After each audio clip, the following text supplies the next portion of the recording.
चिड़िया चिड़िया जल्दी करो, जंगल में बाढ़ आ रही है। सभी पक्षी ये जंगल छोड़कर जा रहे हैं, हमारे पास समय नहीं है।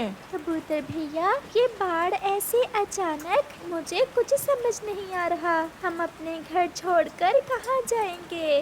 और मेरा तो ये अंडा भी है। चिड़िया, जान बच गई तो घर भी मिल जाएंगे, बस तुम जल्दी करो, अपना अंडा उठाओ।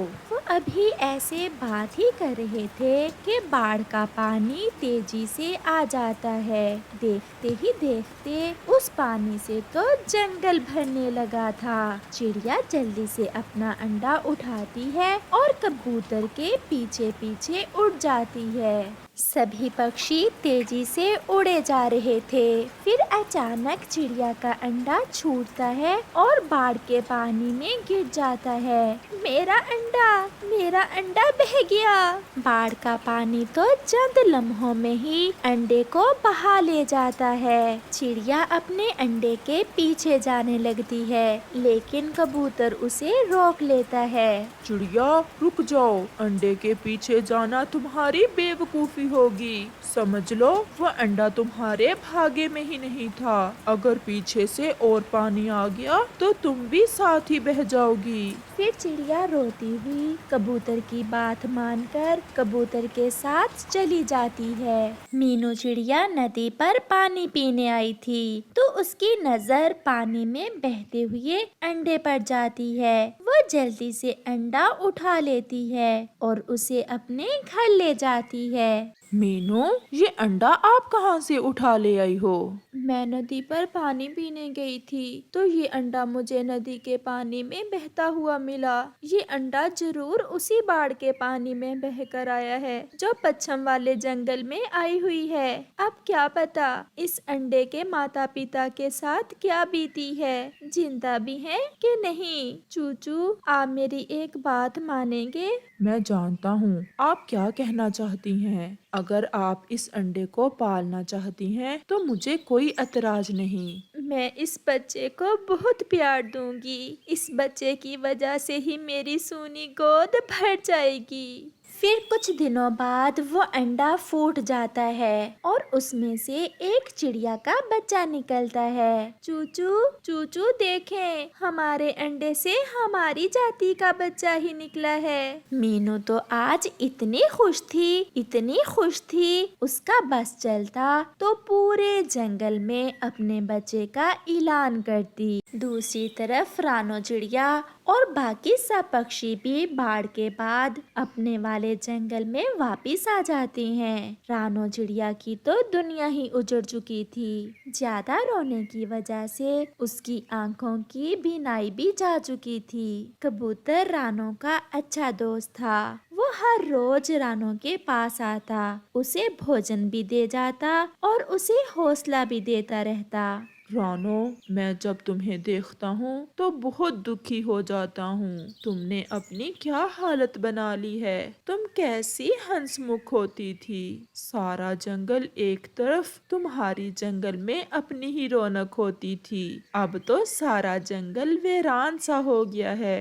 कबूतर भैया, क्या करूं मैं? जब मेरा पति मरा तो मेरे पास मेरा अंडा था। मैंने बहुत मुश्किल से खुद को संभाला था, खुद को इस बात का हौसला देकर कि मेरे पास मेरे जीने का सहारा है।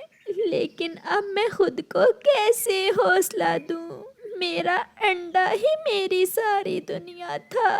अब मैं क्या करूं? इससे तो अच्छा था मैं भी अपने अंडे के साथ ही मर जाती। चिड़िया जब ऐसी बातें करती तो कबूतर का भी दिल भर आता और वो वहाँ से चला जाता।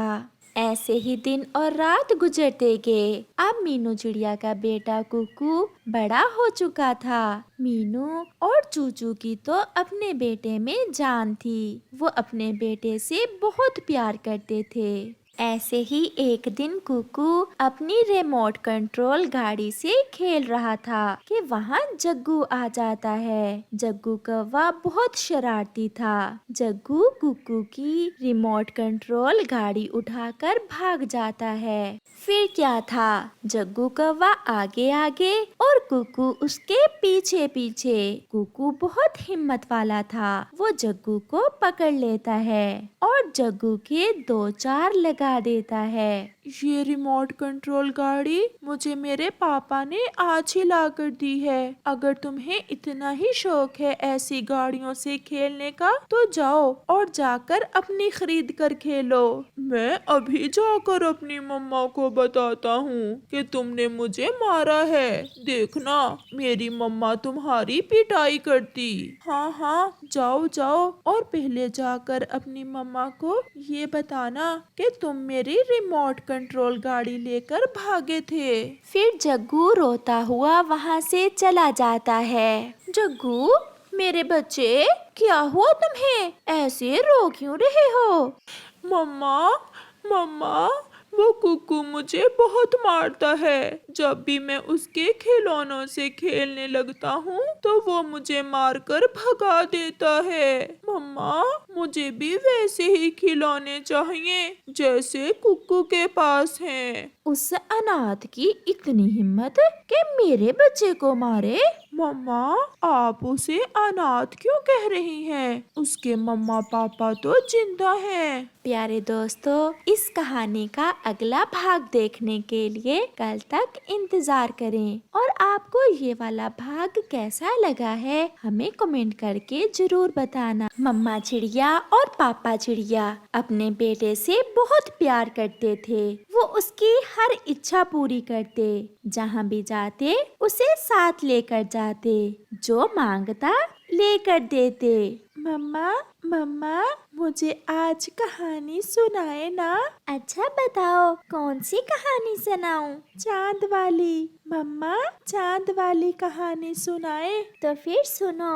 एक बार की बात है, चांद पर एक बूढ़ी अम्मा रहा करती थी। एक दफा बूढ़ी अम्मा बीमार हो गई। वो अपनी दवा लेने के लिए सूरज चाचा के पास जा रही थी। मम्मा फिर क्या हुआ? फिर हुआ यूं कि जैसे ही बूढ़ी अम्मा चांद से उतरी तो उसका पाँव फिसल गया और वो सीधी जमीन पर गिर गई। वो एक पेड़ पर गिरी थी, इसलिए उसके चोट नहीं आई थी। उसे कुछ समझ नहीं आ रहा था कि वो क्या करे। फिर उसे पास ही एक घर नजर आता है। वो बूढ़ी अम्मा उस घर के दरवाजे पर दस्तक देती है। अम्मा जी, कौन है आप और किससे मिलना है? मैं चांद से आई हूँ। मैं अपनी दवा लेने जा रही थी कि मेरा पाँव फिसल गया और मैं नीचे गिर गई। फिर कबूतरी उसे अपने घर में ले जाती है। उन दिनों जंगल में ठंड का मौसम चल रहा था। ठंड बहुत ज्यादा थी। बेटी, यहाँ तो बहुत ठंड है। क्या आपके पास ठंड से बचने के लिए गरम रज़ाई नहीं है? माँ जी, वो क्या होता है? हम तो ऐसे ही ठंड में ठठरते रहते हैं। माँ जी गरम रज़ाई किसे कहते हैं? गरम रज़ाई रुई से बनता है। माँ जी रुई किसे कहते हैं? रुई कपास से बनती है और कपास एक पौधे पर लगती है। तो क्या माँ जी आपको गरम रज़ाई बनाना आता है? तो और क्या, मैं चांद पर यही काम तो करती हूँ। कल सुबह आप कपास ले आना और मैं आपको ठंड से बचने के लिए गरम बिस्तर बना कर दूंगी। क्या आप कुछ खाएंगी? रसगुल्ले खाती हूँ मैं। अगर घर में कोई रसगुल्ला या गुलाब जामुन है तो मुझे दे दें। फिर कबूतर की पत्नी लूसी उस बूढ़ी माँ जी को एक रसगुल्ला दे देती है। दूसरे रोज कबूतर और कबूतरी सभी पक्षियों को इकट्ठे करते हैं। लूसी, क्या बात है? आपने हम सबको क्यों बुलाया है? ये बूढ़ी माँ जी चांद पर कपास से रुई बनाने का काम करती है। कपास से रुई? वो किस लिए? ताकि चांद के जीव ठंड से बच सकें।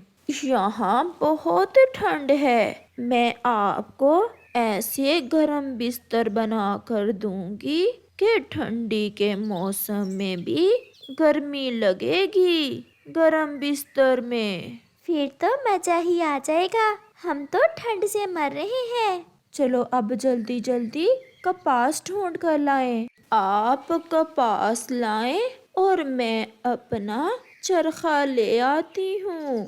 फिर बूढ़ी माँ जी अपना चरखा लेने चांद पर और पक्षी कपास लेने चले जाते हैं। रुको रुको, यहाँ रुको। मुझे बूढ़ी अम्मा ने बताया था कि नदी के पास मिलेगी हमें कपास। फिर वो सब वहाँ रुकते हैं। वो देखो, सफेद सफेद फूल, यही कपास है। हमने कपास ढूंढ ली। फिर चिड़िया, कबूतर, कबूतरी और कौवा वहाँ से कपास लेते हैं और वापस हो लेते हैं। बूढ़ी अम्मा भी अपना चरखा लेकर आ गई थी। फिर वो अपना चरखा घुमाती है और कपास से रुई बनाती है, जिसे देखकर पक्षी बहुत हैरान थे। मम्मा, क्या फिर बूढ़ी अम्मा ने उन्हें गरम बिस्तर बना दिए?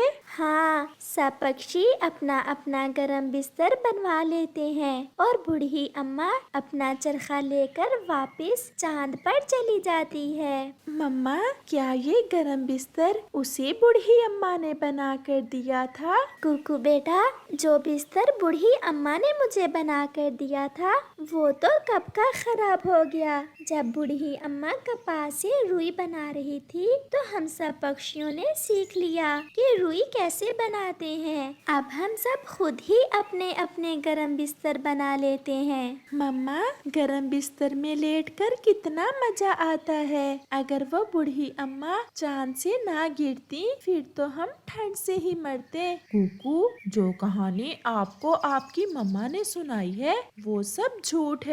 परंतु कुकू गहरी नींद सो चुका था। मम्मा चिड़िया और पापा चिड़िया अपने बेटे को बहुत प्यार से देख रहे थे।